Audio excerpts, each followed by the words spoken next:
Selamat pagi, Dokter Fauzan.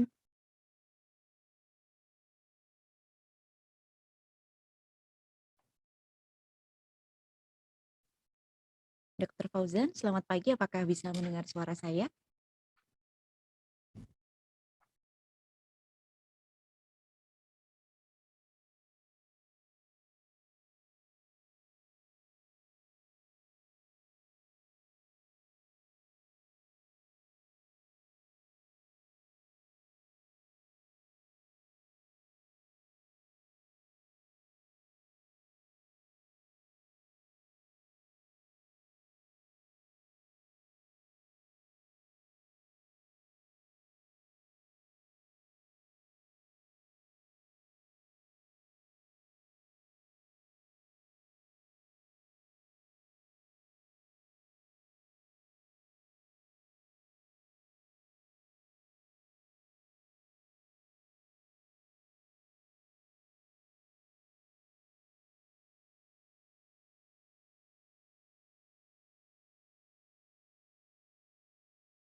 Cek, cek.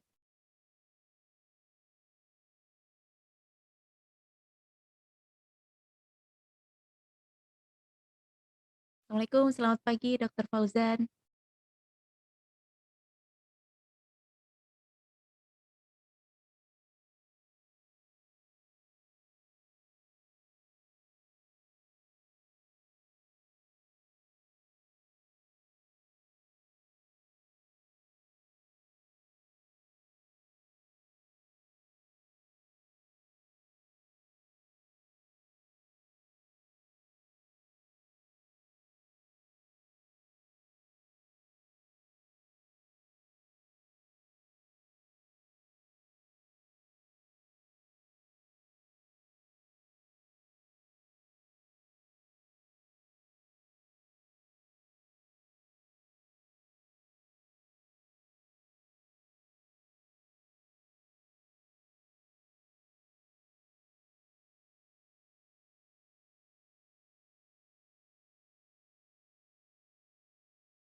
The birds fly south as the light leaves your eyes. Hold on to your dream. Oh, I know you wanna scream. Since the day you're born, you're just a flower on your own, waiting for the sun to blossom, hoping to break through the storm.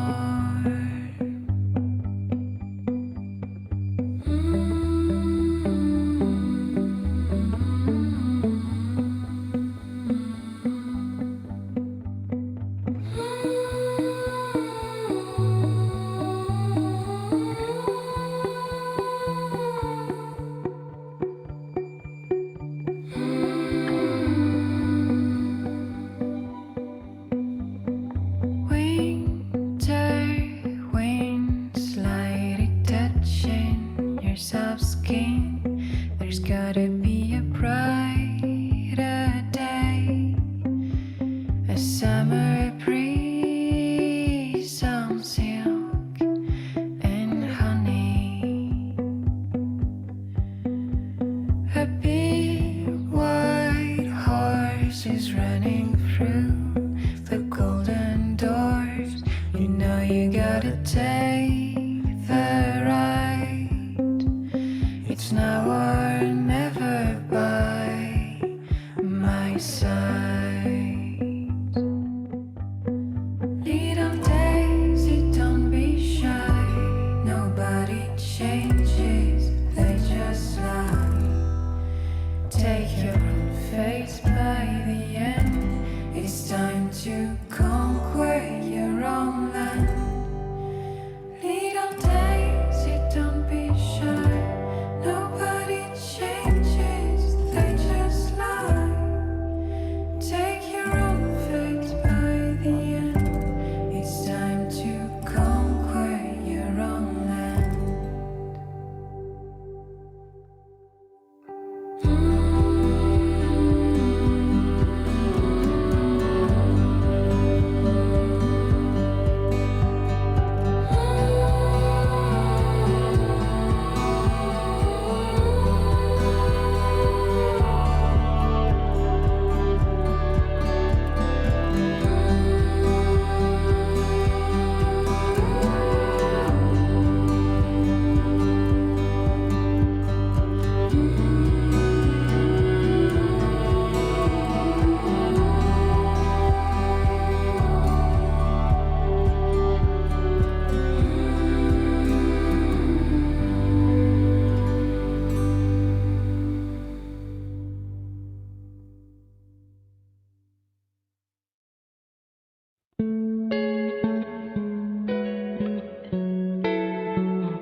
I wonder if you miss me. It's been a long year. Winter has snowed, summer has shown, but I ain't forgotten the sweet taste of chocolate I taste on your lips when we had our last kiss. So here's my love letter, entrusted to the weather. I ride across the waves and flow through the clouds. And when it's delivered, do what you want with it. You can send it back or keep it around. Maybe I'm wrong, maybe it's been too long, but I heard from someone that you're back in town. And if it's not too late, I can bring chocolate. And maybe if you want them, some roses too.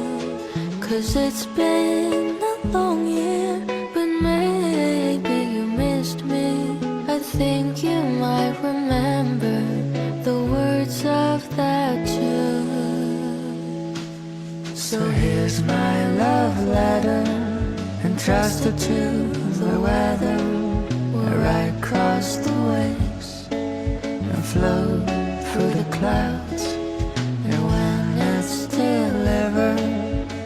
what you want with it. You can't send it back or keep it around.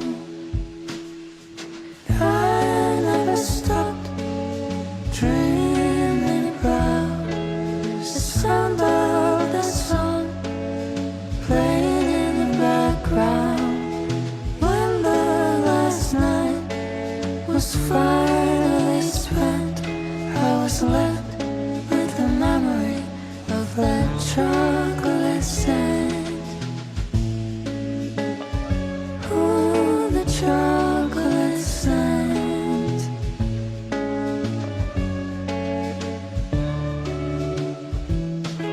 So here's my love letter, entrusted to the weather. I ride across the waves and float through the clouds. Yeah, when it's delivered, do what you want with it. You can't send it back, keep it around.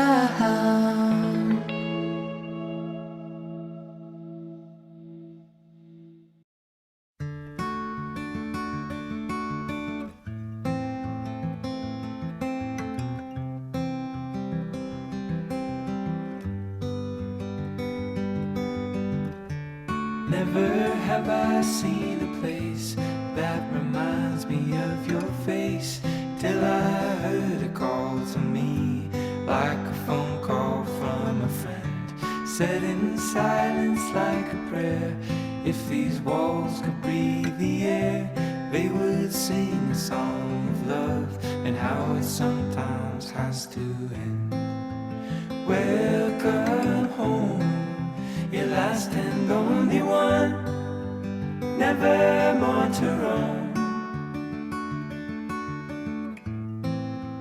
Have no fear, if you don't see the sun, I will hold you close. Welcome home, you are home.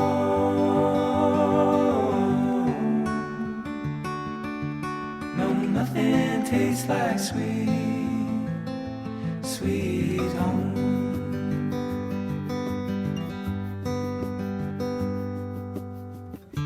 Letters written in the thin, folded news and coffee cans, simple things that I recall, not forgotten easily. Dog is passed out on the lawn, he will miss me when I'm gone. He won't speak what he has seen, like the walls surrounding me. Welcome home, your last and only one, never more to roam. Have no fear, if you don't see the sun, I will hold you close. Welcome home,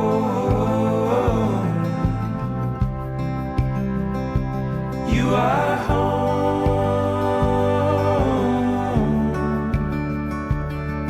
No, nothing tastes like sweet, sweet home.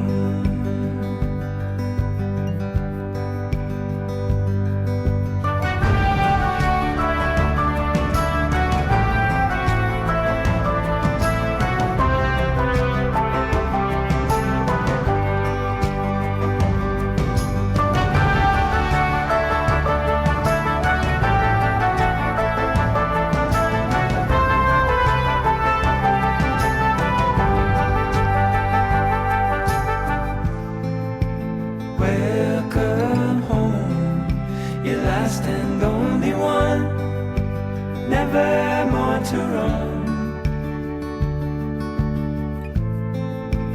Have no fear, if you don't see the sun, I will hold you close. Welcome home.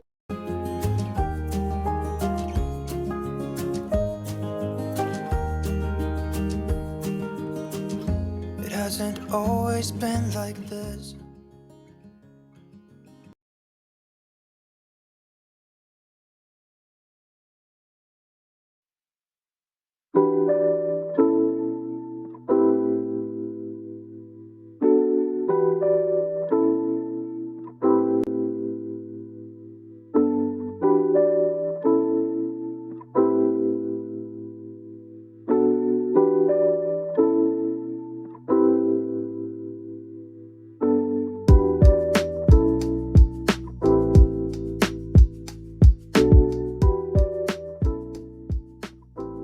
Assalamualaikum warahmatullahi wabarakatuh. Raisa, Radio Indonesia Sehat mendekatkan kampus UGM ke rumah Halti Radio. Selamat pagi Sobat Sehat. Semangat hari Senin untuk hari ini. Gimana weekendnya kemarin? Kurang ya? Semoga Anda jadi lebih semangat karena kemarin habis recharge energi karena weekend ya.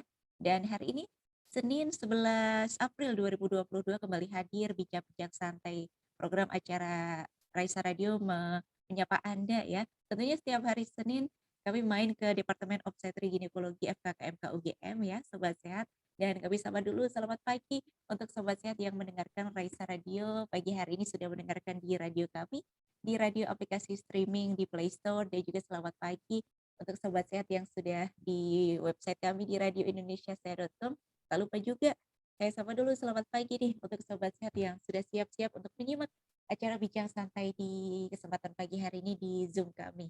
Terima kasih banyak kesempatannya pagi hari ini Sobat Sehat, karena pagi hari ini kita akan belajar nih tentang bagaimana preeklamsia pada kehamilan. Bersama dengan narasumber kami yang telah hadir pada kesempatan pagi hari ini ada Dr. Fauzan Ahmad Maliki, spesialis obstetri ginekologi, beliau dari Departemen Obstetri Ginekologi FKKMK UGM. Dan Dr. Fauzan akan ditemani oleh Dr. Adianovic Hadi Pradipta. Dr. Dipta dari Departemen Obstetri Ginekologi FKKMK UGM. Pokoknya kami persilahkan Anda Sobat Sehat untuk menyimak selama 1 jam ke depan, dan kami juga mempersilahkan untuk Anda nanti mau bertanya di tengah-tengah acara, silahkan nanti dikirimkan saja di kolom chat atau boleh langsung raise hand atau dituliskan di kolom website kami di radioindonesiasehat.com. Baik, langsung saja ya Sobat Sehat, mari kita simak obrolan santai di pagi hari ini kepada Dr. Dipta, kami persilahkan. Oke, terima kasih. Selamat pagi ya, Sobat Sehat semuanya ya. Betul ya, Sobat Sehat ya, panggilannya ya. Oke, izin saya Dipta dari bagian obstetri dan ginekologi FKKMK UGM hari ini mau mengajak Sobat Sehat semua untuk membicarakan tentang preeklamsi pada kehamilan ya. Kali ini kita membawa narasumber yang oke banget nih, Dr. Fauzan nih, lagi fresh-freshnya karena apa namanya lagi seger-segernya lah ini untuk apa namanya berbagi ilmu ke kita.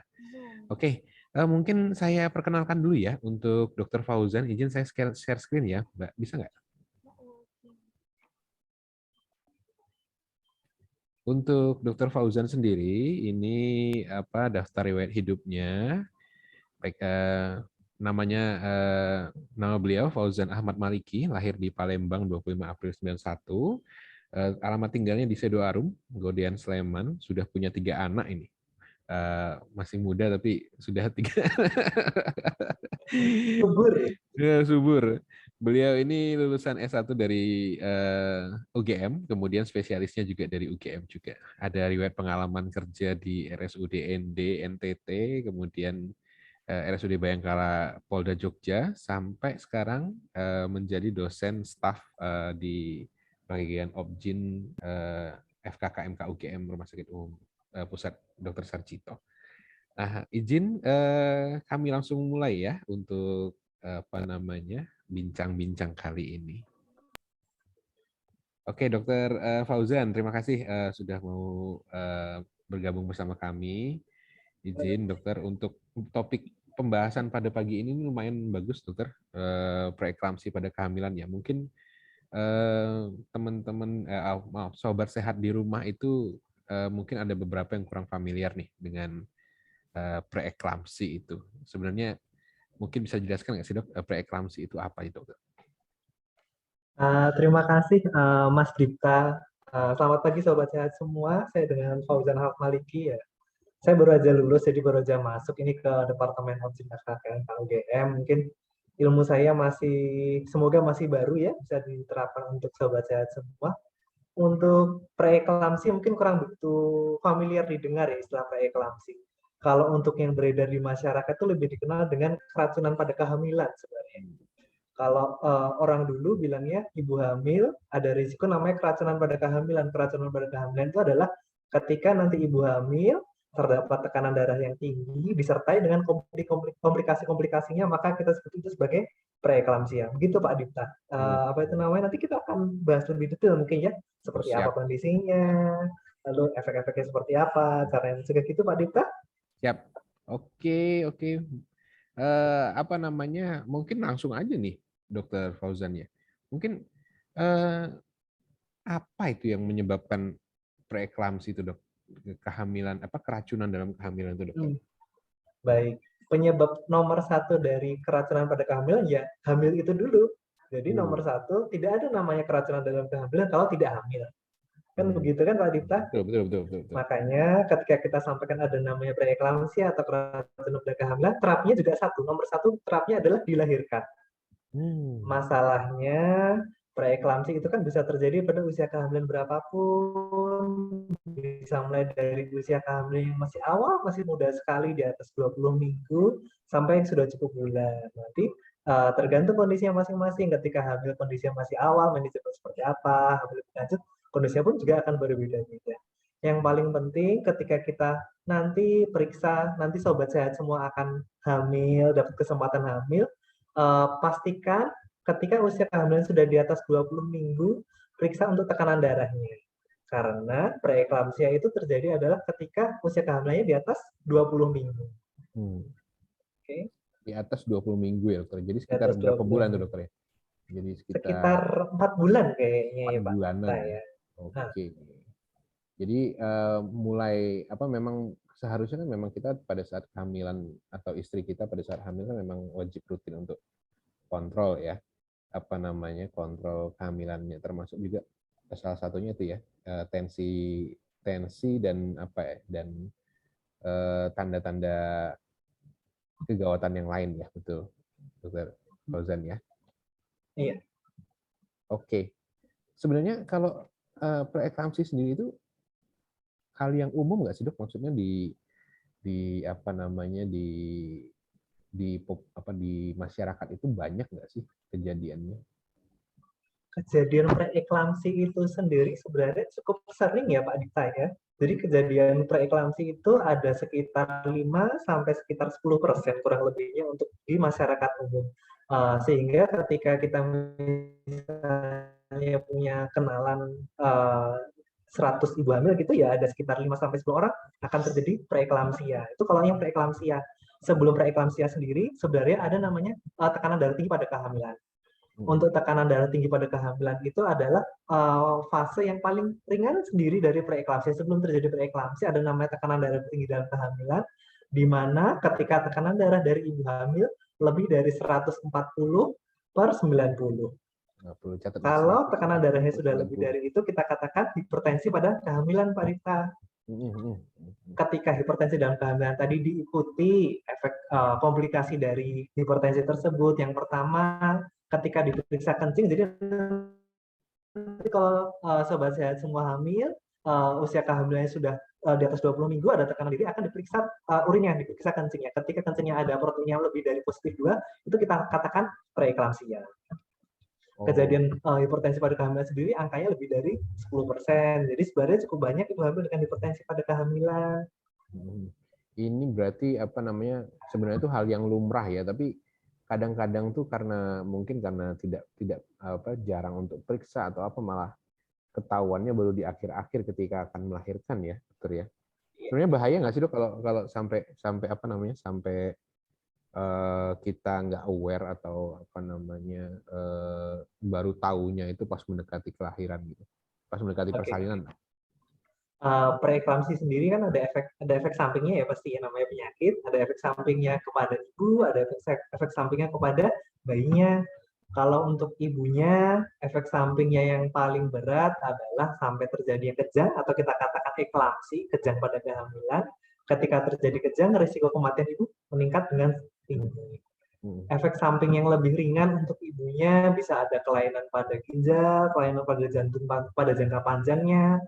Lalu ketika nanti sudah melahirkan ada risiko untuk sakit tekanan darah tinggi yang berkepanjangan setelah melahirkan. Itu yang efek sampingnya pada ibunya. Efek samping pada janinnya ketika tekanan darah tinggi tadi tidak diawasi dengan baik, tidak diterapi dengan baik, maka bayinya cenderung pertumbuhannya akan terganggu, Dokter Ita.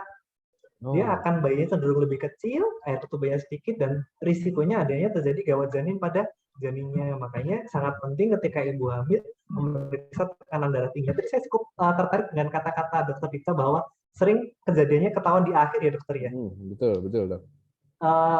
Di Indonesia terutama di Jogja ya, kalau ibu hamil pertama biasanya akan rajin periksa, benar kan? Benar.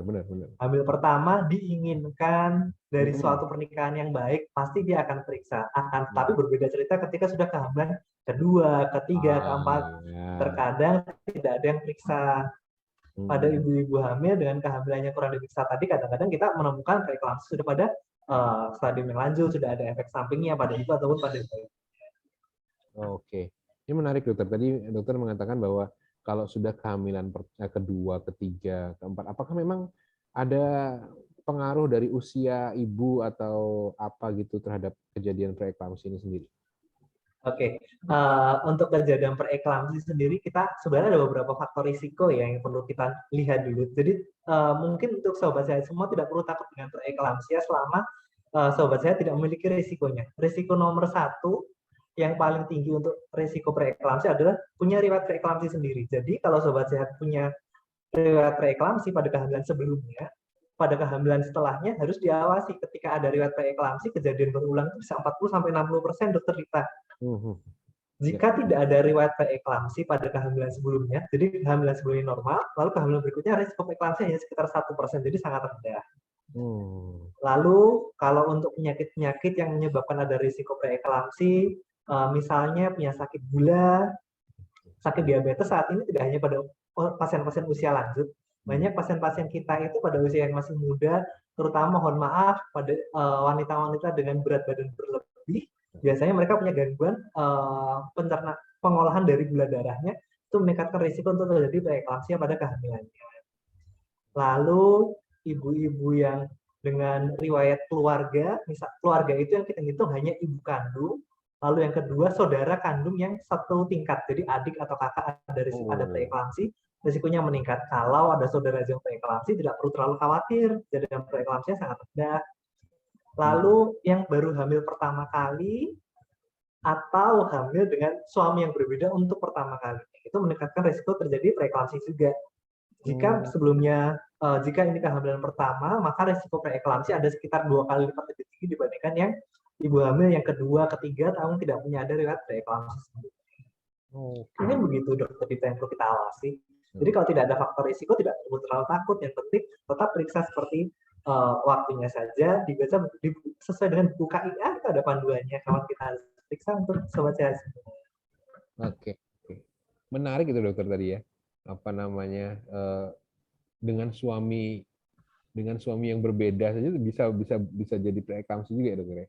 Iya, jadi preeklamsi itu dengan anak pertama dari suami tersebut. Jadi kalau misalnya ini pernikahan pertama, hamil pertama itu risikonya meningkat. Lalu kalau nanti sobat sehat menikah lagi dengan suami yang berbeda, itu risikonya sama persis dengan ketika hamil pertama kali. Karena preeklamsi itu ada yang mengatakan suatu respon alergi pada suaminya.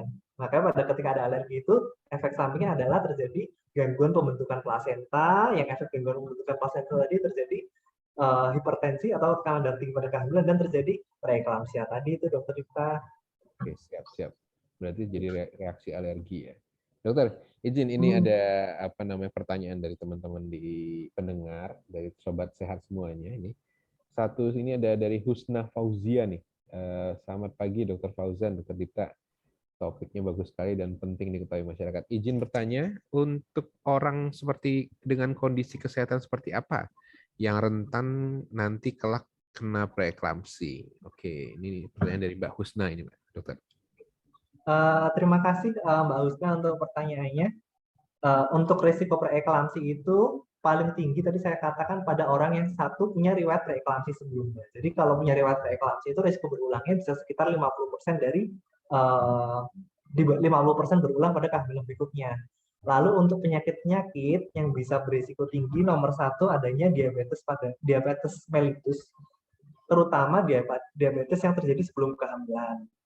Yang kedua, punya riwayat tekanan darah tinggi pada wanita tersebut. Ada penyakit autoimun atau kita bilangnya penyakit alergi. Paling sering penyakit autoimun yang terjadi preeklamsi adalah suatu sindrom lupus. Kalau ada lupus, risiko preeklamsi pun meningkat. Jadi kalau ada 3 tadi, ada diabetes, ada hipertensi, ada lupus, risikonya meningkat untuk terjadinya preeklamsi ya. Untuk yang faktor risiko yang lain untuk kesehatan tidak terlalu banyak berhubungan untuk kejadian preeklamsinya. Lalu kalau misalnya sekarang kan sudah ngetren ya, namanya kalau tidak bisa hamil kita akan bayi tabung ya. Ya, betul. Kita ya. Betul.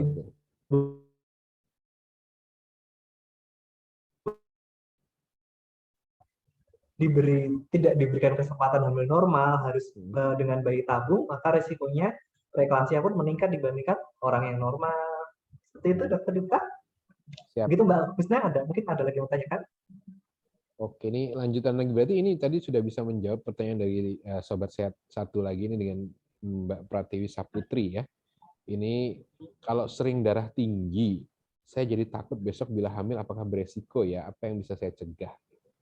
Oke. Mbak Pratiwi ya tadi ya. Marah-marah atau gimana itu? Ya, ketika memang punya tekanan darah tinggi pada sebelum hamil dan tidak sempat menjadi normal selama awal hamil, risiko preeklamsia meningkat. Jadi kan kalau zaman dulu ya Dokter Dikta ya, orang sakit gula, sakit darah tinggi, itu kan rata-rata kalau usia sudah lanjut ya, sudah usia di atas 35 zaman. Untuk saat ini dengan gaya hidup kita yang kurang sehat, makan tidak teratur, kalaupun makan banyak yang mohon maaf termasuk junk food, banyak kalori, banyak energi, tapi rendah untuk seratnya, rendah untuk nutrisi yang baik, kurang olahraga, maka risiko hipertensi dan DM meningkat. Kalau punya sakit hipertensi sebelum hamil, PR nomor 1 adalah usahakan tekanan darah normal sebelum hamil dulu. Jadi kontrol dengan obat-obatan yang sesuai dengan ketika tekanan darahnya Sobat Sehat semua ternyata tinggi, tolong periksa kepada dokter untuk dapat tekanan darah diatur satu dulu. Yang kedua, ketika memang ada riwayat tekanan darah tinggi, pastikan periksa ke dokter kandungan pada awal hamil, karena kalau ibu hamil dengan tekanan darah tinggi, pada usia kehamilan 12 minggu ke atas bisa kita berikan obat. Nama obatnya adalah aspilat atau asam asetil salisilat. Fungsi obat tersebut untuk mengurangi risiko penggumpalan darah, di mana pemberian aspirat tersebut akan menurunkan kejadian preeklamsia pada orang-orang dengan risiko tinggi. Salah satunya risikonya dengan hipertensi tadi. Maka kalau memang ada riwayat hipertensi sebelum hamil, periksa dulu, nanti 12 minggu ke atas akan dapat obat aspirat yang harus dikonsumsi rutin sampai dengan melahirkan. Ketika Anda mengonsumsi obat tersebut, kejadian preeklamsi akan rendah dibandingkan bahkan orang yang tidak ada dengan faktor risiko. Oke. Jadi apa namanya, mau tidak mau kalau memang sudah kena preeklamsi, ya berarti selama kehamilan itu minum obat itu ya? Setiap hari? Sebenarnya idealnya aspirat tadi itu bukan untuk mengobati ya Dokter Dita, itu adalah untuk mencegah. Ketika kita punya faktor risiko tadi yang sudah kita sampaikan, kita bahas bersama tadi, ada faktor risikonya, makanya ketika ada risiko kita cegah, jangan sampai terjadi preeklamsia. Ketika preeklamsia sudah terjadi, komplikasinya cukup banyak, nanti kasihan untuk ibunya, kasihan untuk bayinya, karena kan ketika dia punya preeklamsi, dia ada dibagi dua ya, preeklamsia dengan pemberat dan tidak. Kalau hanya preeklamsia saja, dia boleh dilahirkan di 37 minggu atau dikatakan 10 bulan. Tapi kalau ternyata ketika nanti preeklamsianya dia berat, ada beberapa tanda-tanda laboratorium yang mengatakan pemberat atau tekanan darahnya di atas 160 dan tidak bisa diturunkan terus, dia terpaksa dilahirkan di kurang dari 37 minggu, paling maksimal 34 minggu sudah dilahirkan, kan risiko banyak untuk bayinya, untuk ibunya. Makanya sebisa mungkin ketika ada faktor risiko kita cegah untuk terjadinya preeklamsia. Mungkin begitu, Dokter Dita. Oke, siap. Terima kasih. Kemudian ini lanjutan dokter ya. Monggo. Tadi itu ada yang kesinggung nih. Apa namanya? Terima kasih Dokter Fauzan atas infonya. Tadi sempat disinggung bila berat badan berlebih itu beresiko terkena preeklamsi. Mohon penjelasannya Dokter. Ini saya juga beratnya berlebih ini, Mbak Imania ya. Tapi apakah saya akan terkena preeklamsi? Mari kita tanya Dokter Fauzan. Baik, untuk preeklamsi yang sudah ada penelitiannya, nanti kalau misalnya sobat sehat semua sudah tahu berat badan berlebih, berat badan berlebih itu bagaimana menghitungnya? Mungkin dihitung dengan BMI ya, Body Mass Index atau indeks massa tubuh. Kalau yang sudah ada penelitiannya di luar negeri, BMI itu dibagi dua. Sebenarnya kalau di BMI itu kan berlebih ketika di atas 25, dikatakan obesitas di atas 30. Itu kalau untuk internasional. Untuk di Indonesia, BMI sendiri dikatakan berlebih ketika di atas 23 dan dikatakan obes ketika di atas 25. Jadi kalau BMI sudah di atas 25, sebenarnya itu sudah masuk obes. Oke. Ketika kita ada overweight atau berat badan berlebih, risiko preeklamsia dibandingkan ibu hamil yang tidak dengan berat badan berlebih itu meningkat sekitar 2 kali lipat. Jadi kalau risiko orang awam terkena preeklamsia adalah sekitar 5%. Ketika dia sudah berat badan berlebih, risikonya adalah sekitar 10%. Bagaimana dengan yang obes? Yang obes itu bisa meningkat sampai 3-5 kali lipat. Jadi kalau pun meningkat 3 kali lipat, risikonya adalah sekitar 15% sampai 25%. Makanya kan risikonya cukup tinggi. Apakah pasti preeklamsi? Tidak. Tidak pasti. Cuma ada risikonya meningkat. Kalau berat badan berlebih, tadi PR-nya apa? Jangan hamil. Kalau misalnya usianya masih muda, mungkin tunda kehamilan dulu, berat badan diturunkan, baru hamil. Kalau usianya, mohon maaf, ketika menikah sudah memang di atas 30 atau malah di atas 35 ya, silahkan hamil, tapi memang dengan pengawasan. Nanti monggo diawasi untuk paling tidak tekanan darahnya diawasi, gula darahnya diawasi selama hamil, sehingga kejadian preeklamsi nanti tidak akan meningkat pada sobat sehat semua. Oke. Gitu mungkin ya, berat badan Dokter Dita, mohon maaf, berapa Dok? Gimana, Dokter? Berat badan Dokter Dita? Ini rahasia, tapi 3 digit lah, 3 digit. Izin. Nah, satu lagi nih pertanyaan dari sobat sehat nih, Dokter. Tindakan apa sih yang biasa dilakukan dokter ini kalau sudah menjumpai pasien-pasien dengan preeklamsi? Maksudnya tindakan seperti apa ya? Maksudnya apakah mau di SC apa gimana gitu? Atau gimana ya? Mungkin kita bisa menjelaskan ini. Ya, saya pertanyaan sama dengan jenengan Dok. Jadi tindakan seperti apa? Mungkin maksudnya apa yang harus dilakukan seorang dokter ya ketika ada preeklamsi kali ya? Ya, betul. Ketika ada preeklamsi itu, yang pertama kita nilai dulu usia kehamilannya berapa. Kalau usia kehamilan preeklamsi sudah di atas 37 minggu, saya bilang tadi dari awal, preeklamsi terjadi pada ibu hamil, sehingga preeklamsi di atas 37 minggu, obatnya cuma 1 dilahirkan. Ketika sudah dilahirkan, preeklamsi akan selesai. Karena penyakit preeklamsi itu penyebab utamanya adalah bukan bayinya ya, tapi plasentanya. Ari-ari, iya, plasentanya itu penyebab utama terjadi preeklamsia karena ada kelainan pada plasentanya sehingga terjadi preeklamsia. Ketika plasenta sudah dilahirkan, maka preeklamsi sembuh. Ketika di atas 37 minggu ya sekarang. Kalau di bawah 37 minggu kita baru berpikir nih, Dokter Dita, dilahirkan tidak ya? Dilahirkan tidak ya? Karena kan ketika dilahirkan risikonya kan banyak untuk bayinya terutama.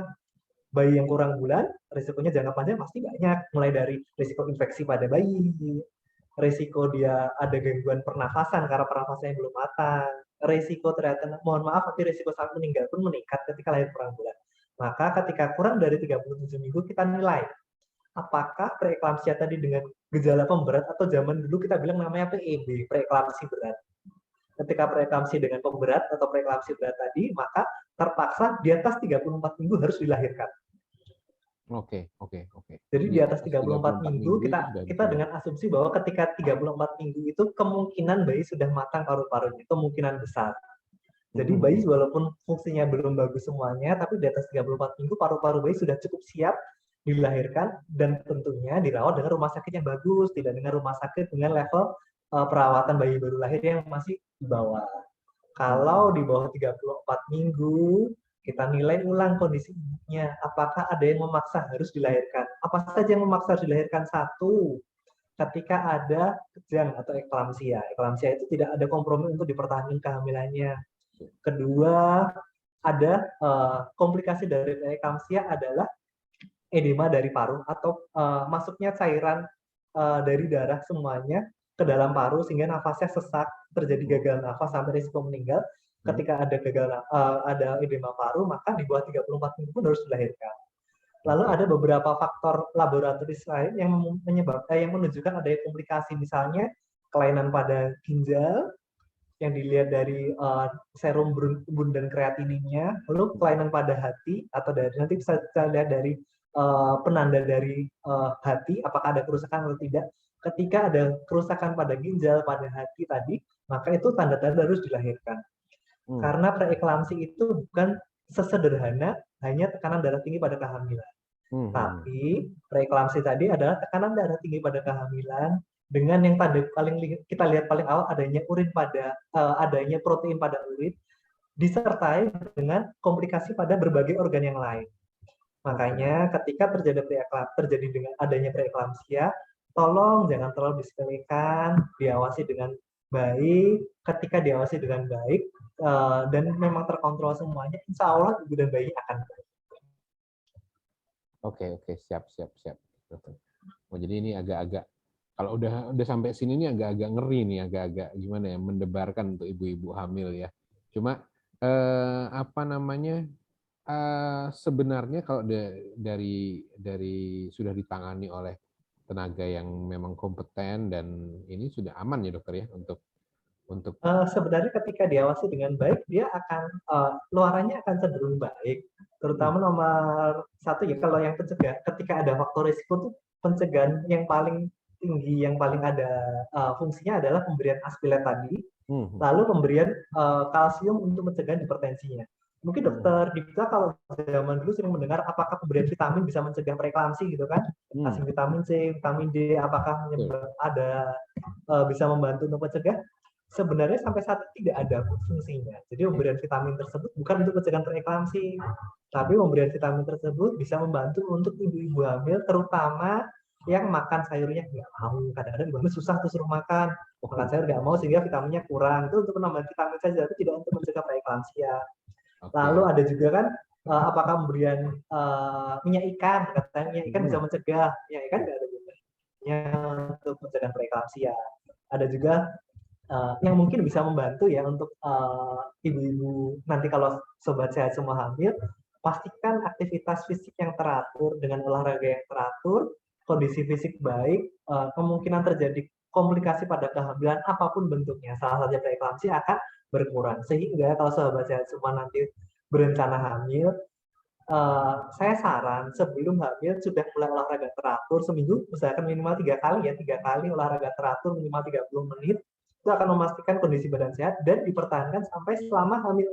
Ketika selama hamil dipertahankan seperti itu, maka akan tetap baik untuk kedepannya selama kehamilan. Oke. Jadi aktivitas fisik pada ibu hamil ini juga penting ya dokter ya. Oke. Nah, kalau nih pasien ini, mungkin ini pertanyaan terakhir sesi pertama ya untuk ini ya, sebelum kita ya break sebentar. Mungkin kalau pada pasien-pasien nih dokter, misalnya dengan sudah kena preeklamsi, kemudian sudah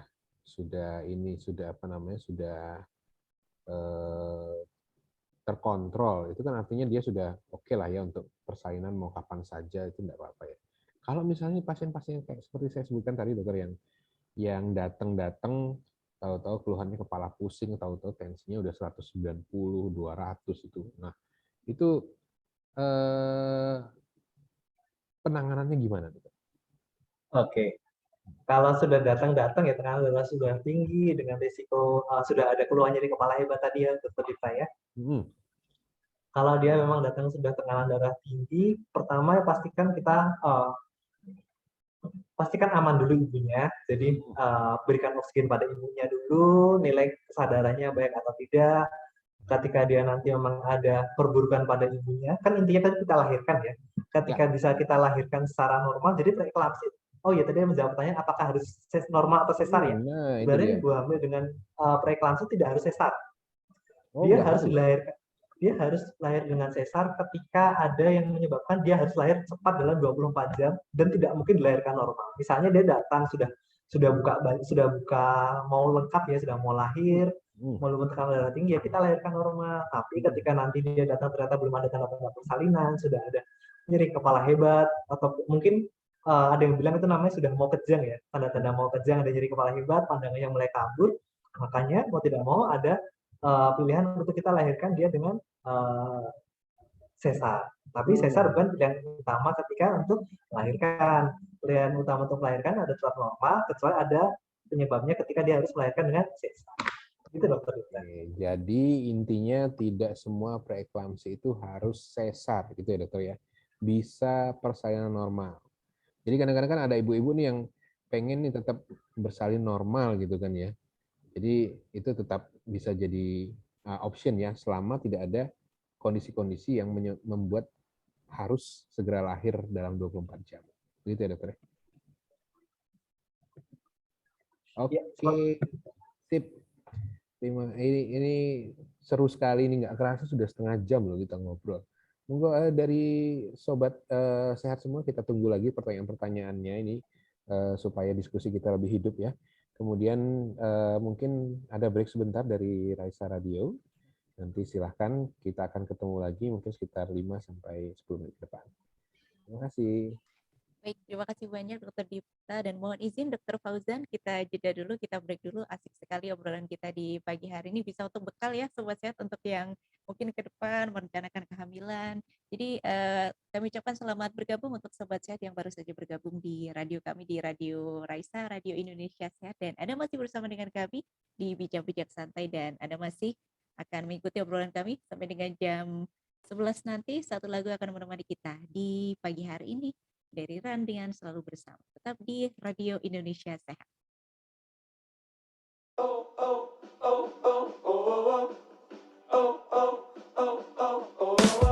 Kita berbagi ceria, bergerak tumbuh bersama, tiada kata lelah, no. Meski badai datang, rintangan menghalang, hati ini percaya kau selalu ada, temanilah aku. Cerita jiwa-jiwa bersatu, arungi deras waktu, hadapi lika-liku dunia. Oh, kau selalu ada di senyumanku, hatiku takkan ragu, selamanya kita kan selalu bersama. Kamu pemantik jiwaku, berkobar penuh semangat, sambut langkah baru, yeah, yeah. Apapun tantangan menghadap, bersama kita kan ada. Hati ini percaya kau selalu ada, temani langkahku. Cerita jiwa-jiwa bersatu, arungi deras waktu, hadapi lika-liku dunia. Oh, kau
kita kan selalu bersama.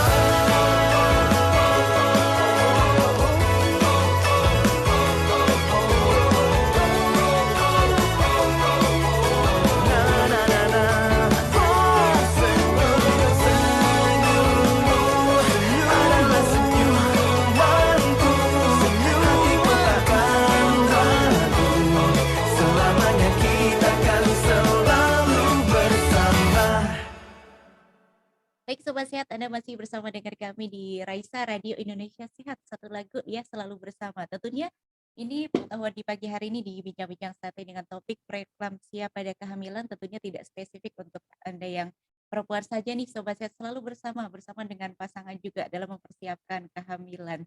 Jadi silakan untuk Sobat Sehat yang mau bergabung, mau tanya langsung, boleh kami persilakan sampai dengan pukul 11. Oke, kita lanjut lagi. Kami persilakan untuk Dr. Dipta. Monggo. Oke, terima kasih. Selamat bertemu kembali dengan Sobat Sehat semuanya ya. Ini Pak Dr. Fauzan, ini benar-benar nih ya, maksudnya baru kita tinggal bentar aja udah ada yang nanya nih maksudnya. Wah, ini penasaran banget nih. Kali ini kita akan berbincang kembali, melanjutkan obrolan kita tentang preeklamsi dalam kehamilan ya, Sobat Sehat semuanya. Masih dengan narasumber kita yang paling oke nih, Dr. Fauzan, spesialis obstetri dan ginekologi dari Departemen Obstetri dan Ginekologi Fakultas Kedokteran dan Fakultas Kedokteran Kesehatan Masyarakat dan Keperawatan UGM ya. Kemudian kita lanjut aja langsung. Ada pertanyaan dari Bunda Kiki. Bunda Kiki di Sayegan. Ini mau nanya, kalau preeklamsi itu bisa berulang nggak, dokter? Kemudian berapa persen nih kemungkinan berulangnya? Terima kasih Bunda Kiki untuk pertanyaannya. Bunda Kiki di Sayegan ya. Preeklamsi apakah bisa berulang? Preeklamsi itu bisa berulang ya Bunda ya. Jadi preeklamsi itu jika ada pada kehamilan sebelumnya ada riwayat preeklamsi, maka Bunda ada risiko untuk berulang untuk kehamilan berikutnya. Seberapa persen dia bisa berulang? Dari penelitian sebelumnya, kejadian preeklamsi itu bisa berulang antara 25 sampai 60%, sehingga cukup tinggi angka berulangnya. Dibandingkan orang yang tidak ada preeklamsi sebelumnya, kejadian tersebut meningkat sampai 8 kali lipat untuk bisa terjadinya preeklamsi lagi. Makanya ketika ada preeklamsi pada kehamilan sebelumnya, pastikan, ini menjawab pertanyaan sekaligus dari Ibu Rani Nur Rahmah ya. Kehamilan pertama mengalami preeklamsi, apakah yang harus dilakukan untuk mencegah preeklamsi pada kehamilan kedua? Oke. Ketika ada kejadian preeklamsi pada kehamilan pertama, ada risiko berulang. Nomor satu adalah kita singkirkan faktor risiko sebelumnya. Kan terjadi preeklamsi, selain karena ada preeklamsi, ada faktor risiko yang lain tadi ya. Misalnya tekanan darah tinggi, ada berat badan berlebih, ada sakit DM. Ketika ada faktor risiko tersebut yang masih bisa disingkirkan, kita singkirkan dulu. Kita pastikan sebelum hamil kondisinya ideal dulu, itu sebelum kehamilan. Lalu ketika sudah hamil, nanti di usia kehamilan sekitar 12 minggu, bisa kita mulai berikan terapi dengan aspilet yang teratur diminum tiap hari sampai dengan persalinan untuk mencegah kejadian preeklamsi untuk kehamilan yang berikutnya. Mungkin itu yang bisa dilakukan untuk mencegahnya tadi untuk preeklamsinya. Mungkin begitu ya Dokter Dipta ya, ada 2 pertanyaan sekaligus bisa kita jawab. Langsung sekaligus Dr. Fauzan menjawab pertanyaan yang on fire sekali. Nah Dr. Fauzan, saya ada pertanyaan sekali. Maksudnya, apakah maksudnya dengan pemberian aspilet ini baik kepada ibu-ibu yang tidak ada resiko maupun yang beresiko itu nantinya akan membawa luaran yang lebih baik untuk pencegahan preeklamsi ini? Kalau ibu-ibu yang dengan faktor risiko preeklamsi dan pemberian dia aspilet, kejadian preeklamsi akan berkurang. Dengan kejadian preeklamsi berkurang, maka kejadian satu persalinan kurang bulan karena terjadi preeklamsi terpaksa dilahirkan kurang bulan, dia akan berkurang. Bayi-bayi yang lahirnya kurang bulan juga akan lebih sedikit. Komplikasi persalinan kurang bulan pada bayi akan berkurang. Lalu yang kedua, risiko pada ibu, kan ada komplikasi jangka panjang dari preeklamsi ya. Ketika dia ada kita cegah preeklamsia terjadi, maka kita bisa mencegah kejadian komplikasi pada ibunya juga. Mungkin begitu Dokter Dipta. Lalu mungkin yang ditakutkan Bunda sekalian, ketika aspirat apakah ada komplikasi tidak ya ketika diberikan? Apakah ada risikonya tidak? Kan kadang-kadang kita takut memberikan obat karena takut efek sampingnya kan. Apalagi Untuk kalau sampai jangka saat panjang ini gitu. pemberian aspirat cukup aman. Asal sesuai dosisnya itu 80 mg sama dengan 150 mg dosis aspirat itu aman untuk diberikan pada ibu hamil tanpa meningkatkan risiko kelainan atau kecacatan pada janinnya. Oh, Kan yang kita takutkan dari pemberian obat, apakah nanti bayinya saya kenapa-kenapa nggak ya dok ya, ada risiko cacat ya, ya. Dengan pemberian obat tersebut, insya Allah akan memberikan risiko pada bayinya. Sehingga ketika memang berisiko, bisa diberikan pada ibu hamil. Tapi jangan diberikan pada semuanya, karena kan pemberian obat yang tidak ada gunanya pun juga kan tidak ada efeknya buat ibunya. 1, 2, pemborosan yang tidak perlu juga kan, kalau misalnya tidak ada faktor risiko juga kan. Oke, siap. Jadi memang memang tidak ada permasalahan yang mau diberikan atau tidak, cuma memang kalau nggak perlu ya ngapain, begitu ya dokter ya, lebih ke situnya ya. Kemudian dokter, ini ada pertanyaan lagi nih dari. Lalu mungkin itu yang bisa saya tambahkan, apakah preeklamsia itu? Monggo silakan dokter. Apakah preeklamsia itu bisa diprediksi atau tidak kan? Kadang-kadang mungkin yang pada belum pernah hamil, yang hamil pertama kali, lalu mau tahu apakah ada risiko untuk preeklamsia atau tidak gitu kan. Sebenarnya ada pemeriksaan pada usia kehamilan kurang lebih 13 minggu, kita bisa melakukan USG pada arteri yang pembuluh darah yang masuk ke dalam rahim. Ketika ada hasil pemeriksaan tertentu, itu akan meningkatkan risiko terjadi preeklamsia. Jadi ketika memang ibu-ibu sekalian ada yang khawatir apakah ada risiko preeklamsia atau tidak, bisa dilakukan ultrasonografi. Nanti kita lihat Doppler arteri umbilikal atau pembuluh darah ke rahimnya untuk menilai apakah adanya preeklamsia atau tidak, ada risiko atau tidak. Tapi catatannya berarti ini harus hamil dulu ya dokter? Iya, hamil dulu. Kalau belum hamil ya tadi faktor risikonya tadi jangan ada lah kalau bisa. Oke, siap. Jadi kita hindari faktor risikonya. Ini sekaligus menjawab ini dari sobat sehat nih, dari Raisa Radio sendiri ya. Untuk anak muda yang belum hamil, bahkan belum menikah, agar bisa tidak berisiko saat hamil. Ini. Nah, ini juga pertanyaan paling mohon maaf, dokter itu mungkin bisa diulang. Sebentar, dokter. Ini ada pertanyaan yang cukup menarik nih, karena ini paling sering ditanyakan nih sama ibu-ibu di Poli ini. Kalau lagi hamil terus ada kondisi-kondisi seperti ini, ada pantangan makanan nggak? Oke. Pantangan makanan kalau ada preeklamsi ya.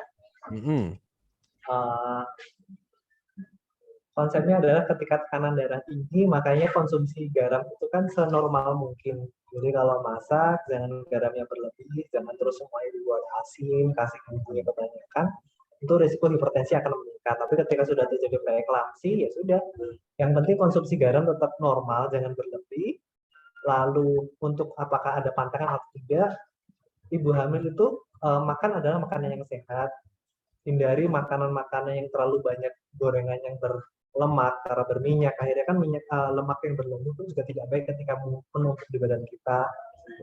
Nutrisi yang seimbang, ibu hamil itu targetnya adalah nutrisi seimbang. Jadi nasi yang cukup, protein yang cukup, lemak pun cukup. Lemaknya cuma kebetulan sekitar 10%.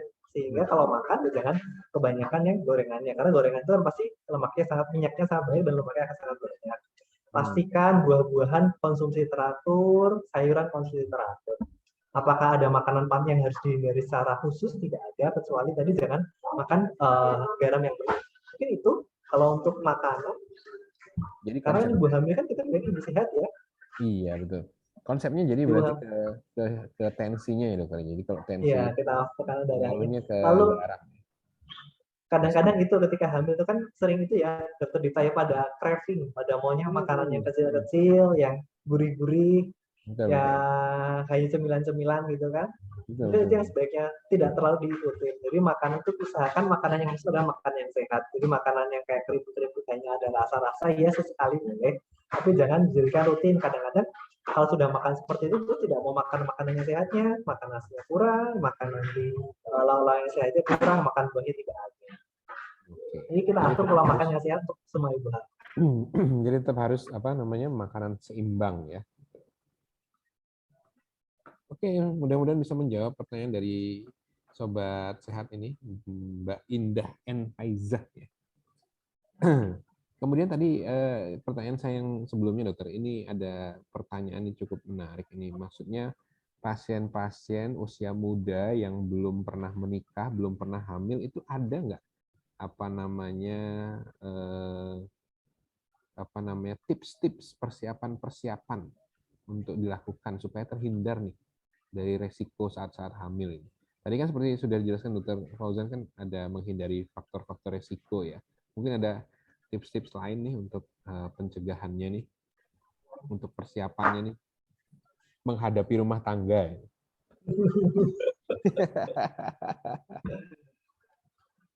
Tips-tipsnya untuk supaya tidak preeklamsi, nomor 1 ya tadi, pastikan gaya hidup sehat. Gaya hidup sehat, olahraga yang teratur, 3 kali seminggu, makanan yang sehat, lalu hindari sesuatu yang meningkatkan risiko. Yang bisa kan ada faktor risiko yang kita bisa hindari dan tidak ya. Seperti misalnya ada sakit diabetes kan tidak mungkin bisa kita hindari. Punya sakit misalnya punya keluarga riwayat preeklamsi tidak bisa kita hindari. Tapi kan ada yang bisa kita ubah. Yang kita ubah adalah gaya hidup kita. Lalu kita ubah untuk misalnya tadi yang saya bilang ketika berat badan berlebih risiko preeklamsi meningkat, maka pastikan sebelum hamil berat badan diusahakan sudah normal, minimal kalau yang darinya obes diturunkan jadi overweight, kalau yang overweight bisa diturunkan jadi normal. Ketika berat badannya nanti normal, olahraga sudah teratur, maka risiko preeklamsi sebenarnya lebih rendah dibandingkan yang punya faktor risiko tadi. Oke, cukup menarik ini. Maksudnya ada yang mungkin ada yang sedang mempersiapkan pernikahan ya, ini nanya-nanya colongan ini ya. Jadi mau mesti ngapain nih supaya bisa kehindar dari preeklamsi nih. Pinter nih dia berlindung di balik ini nih. Sebenarnya ketika kita mau menyiapkan kehamilan itu jangan sampai ketika kita sudah hamil baru kita mempertimbangkan ya kita hamil mau apa. Ini pertanyaan bagus tadi. Jadi kalau saya mau hamil, saya harus menyiapkan apa ini sebelum hamil. Saya harus seperti apa sehingga ketika kehamilan dia sudah baik. Selain kita membahas preeklamsi tadi, sebenarnya ketika sebelum hamil juga pastikan sudah minum asam folat sudah minum teratur sebelum hamil, karena asam folat orang Indonesia cenderung rendah, sehingga dengan meminum asam folat menurunkan kejadian risiko gangguan dari pembentukan saraf atau otak dari janin. Pastikan ketika ada penyakit-penyakit yang berat, misalnya punya sakit lupus yang belum terkontrol, sakit lupusnya dikontrol dulu. Kalau sebelum hamil pola makannya masih belum baik, pola makannya diatur dulu, sehingga sebelum hamil ada baiknya kita sudah konsultasi terus semuanya. Kalau misalnya yang belum hamil berkonsultasi dulu sehingga ketika sudah hamil nanti sudah punya cara hidup yang sehat yang baik untuk ibu dan sekaligus baik untuk bayi yang di dalam kandungannya. Begitu Dokter Dita. Oke, siap. Terima kasih. Penjelasannya ini benar-benar oke banget nih. Mungkin masih ada kesempatan untuk bertanya dari teman-teman sobat sehat ini. Masih ada pertanyaan lagi sebelum waktunya ini sudah mulai mepet ini ya. Nah ini ada lagi pertanyaan dokter. Selamat pagi dokter, saya mau bertanya apakah benar menikah yang kedua kalinya membuat risiko preeklamsi? Karena pengalaman teman-teman saya yang menikah kedua kalinya seperti itu karena katanya paparan sperma yang baru. Waduh. Seperti tadi sudah dijelaskan ya sama Dr. Fauzan ya. Mungkin belum mendengar tadi dokter. Iya. Mungkin baru bergabung. Jadi memang benar apa itu namanya, kalau zaman sekarang ya, kalau dulu orang kan menikah sekali ya, rata-rata zaman dulu tuh menikah sekali, sudah menikah, kalau sudah ditinggal meninggal sudah. Tapi kan kalau untuk sekarang ketika pernikahan pertama selesai, untuk mau ketika ditinggal cerai meninggal ataupun memang berpisah karena rumah tangga, apakah risiko preeklamsia meningkat? Iya. Jadi karena konsep preeklamsia adalah suatu proses autoimun atau dia terkena paparan suatu hal yang baru, ketika menikah lagi terpapar sperma yang mohon maaf masih sperma baru kan, bukan sperma suami yang sebelumnya, makanya risiko akan meningkat. Makanya ketika sudah menikah lagi, pastikan periksanya teratur untuk meminimalkan risiko terjadinya preeklamsia. Oke, siap. Ya. Itu nih, Bunda Ika. Terima kasih Bunda Ika. Nah, ini ada satu lagi pertanyaan yang cukup menarik ini dokter dari Mbak Ida ini. Ini kayaknya agak-agak sensi sama suaminya nih, kok yang kena malah cuma istri doang gitu ya. Kalau dari segi ibu, boleh dijelaskan dokter kira-kira apa yang bisa dilakukan suami jika istrinya preeklamsi? Atau bahkan cara agar istri terhindar dari preeklamsi?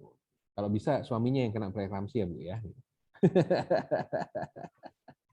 Enggak, silakan dokter Fauzan, gimana nih? Kalau yang bisa dilakukan untuk suaminya ya, jadi suami yang baik ketika istrinya preeklamsia nomor satu tuh ya.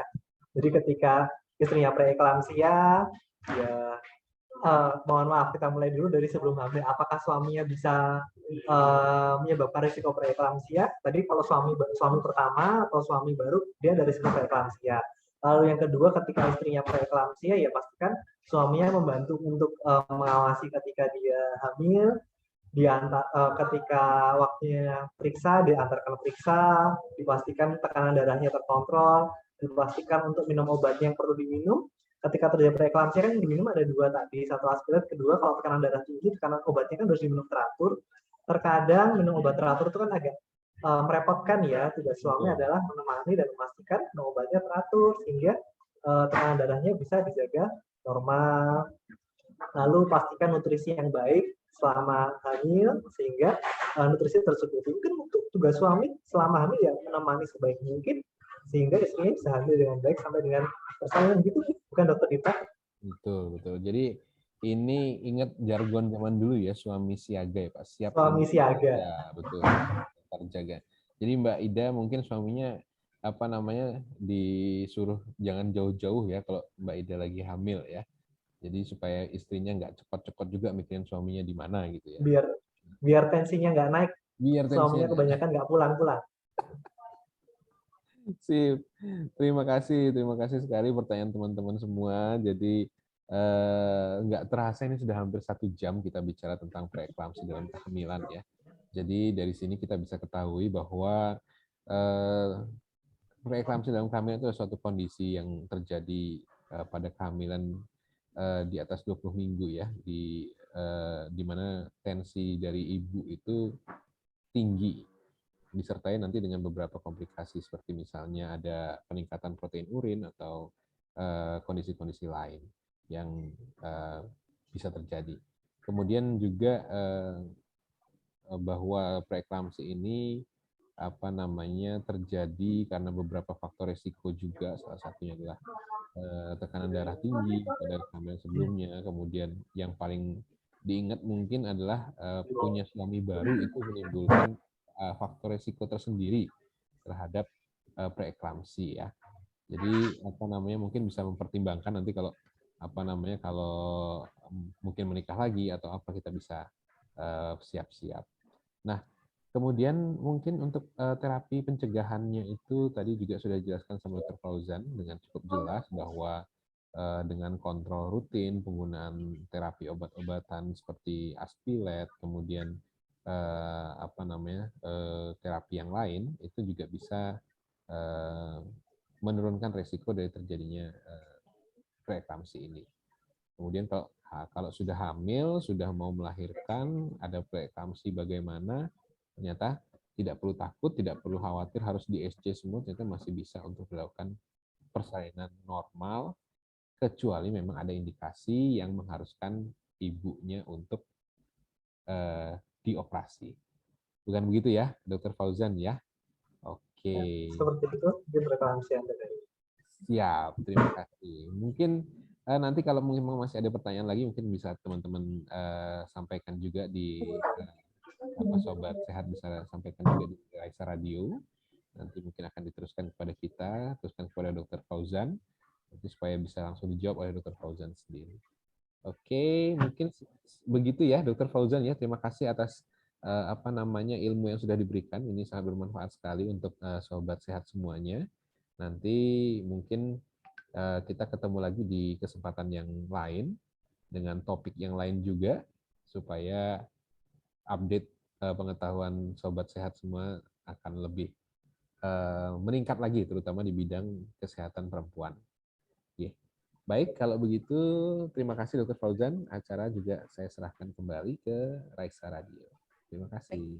Terima kasih Terima kasih Dokter Rika. banyak Dr. Fauzan dan juga Dr. Dipta atas ilmunya sudah berbagi pada kesempatan kali ini ya Sobat Sehat. Semoga bermanfaat. Terima kasih banyak Dr. Fauzan. Sehat selalu Dr. Fauzan dan juga Dr. Dipta. Dan Sobat Sehat itu tadi ya pesan dari Dr. Fauzan dan juga Dr. Dita bahwa mempersiapkan kehamilan bukan berarti hamil dulu baru persiapkan, tetapi jauh-jauh sebelum kehamilan. Jadi semoga pengetahuan hari ini bisa menjadikan bekal untuk kita semua. Semoga bermanfaat dan bisa memperluas wawasan kita semua. Terima kasih banyak untuk Sobat Sehat yang baru saja bergabung. Tenang saja, Anda tetap bisa mendengarkan Bincang Santai edisi hari ini melalui Spotify kami di Raisa Radio Indonesia Sehat. Kami ucapkan terima kasih banyak untuk Anda yang bergabung di website, di radio maupun di Zoom. Saya Galuh, mohon pamit undur diri, mohon maaf apabila ada kesalahan pada saat acara berlangsung. Kita jumpa lagi besok pagi jam 8 pagi karena besok pagi kita akan mengetahui apa manfaat puasa bagi kesehatan. Terima kasih banyak. Saya Galuh pamit dulu. Wassalamualaikum warahmatullahi wabarakatuh. Terima kasih Dr. Fauzan dan juga Dr. Dipta.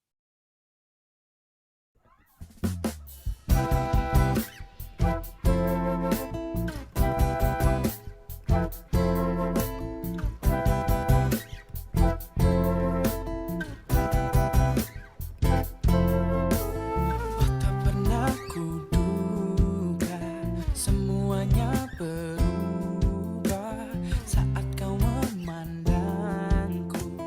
Bergetar hati ini, kau berikan harapan tentang warna-warni hariku. Semenjak ada dirimu, dunia terasa indahnya. Semenjak kau ada di sini, ku mampu melupakannya.